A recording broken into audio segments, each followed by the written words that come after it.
In this video, I will show you how to fix the "your device isn't part of the Netflix household for this account" error. There are 3 methods you can try, and these steps work on a laptop, phone, or smart TV. First, make sure you're disconnected from any VPN, as VPNs can interfere with Netflix household verification. On a Windows PC, open Settings, click Network and Internet, select VPN, and make sure it shows Not Connected.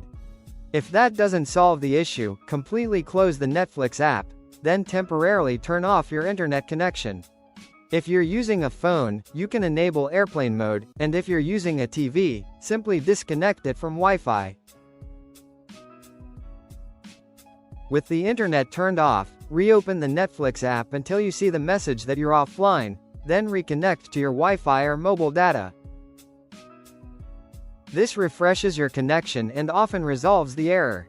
If you found this video helpful, subscribe to our channel.